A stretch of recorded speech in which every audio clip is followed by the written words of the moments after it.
മനുഷ്യ ശരീരം പോലെ ഇത്ര കാര്യക്ഷമമായി പ്രവർത്തനക്ഷമമായ ഒരു ഉപകരണം ലോകത്തിലേ ഇല്ല.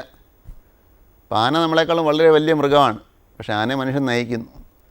ഇപ്പം നമുക്ക് ഒരു സൂചി കോർക്കുക എന്ന് പറഞ്ഞാൽ വളരെ നിസ്സാര കാര്യമാണ്, സൂചി നൂലും കോർക്കാൻ. പക്ഷേ ആന വിചാരിച്ചാൽ സൂചി നൂലും കോർക്കാൻ പറ്റും. ആനയ്ക്ക് സൂചി എടുക്കാൻ പറ്റും, നൂലെടുക്കാൻ പറ്റുമായിരിക്കും, പക്ഷേ സൂചി നൂലും കോർക്കാൻ പറ്റത്തില്ല.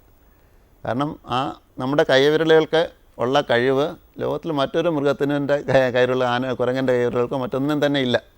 അപ്പം നമ്മുടെ കൈകളെന്ന് പറഞ്ഞാൽ അത്ര കാര്യക്ഷമമായ ഒരു ഉപകരണമാണ്, നമ്മുടെ ശരീരം അത്രത്തോളം കാര്യക്ഷമമായ ഒരു ഉപകരണമാണ്.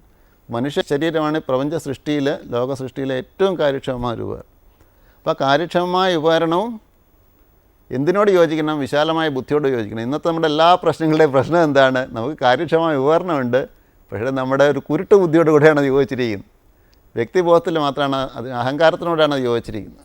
അഹങ്കാരത്തിനോട് യോജിക്കുമ്പോൾ അവിടെ എന്നും യുദ്ധം മാത്രമേ ഉണ്ടാവുള്ളൂ, എന്നും പ്രശ്നങ്ങൾ മാത്രമേ ഉണ്ടാവുള്ളൂ. അഹങ്കാരം മാറി ആ വിശാല ബുദ്ധിയോട് കൂടി ചേർന്ന് ഈ പ്രവർത്തനക്ഷമമായ ഒരു ഉപകരണം ഉണ്ടെങ്കിൽ അതുകൊണ്ട് ലോകത്തിന് ഏറ്റവും മംഗളകരമായ കാര്യങ്ങൾ സാധിക്കാൻ പറ്റും.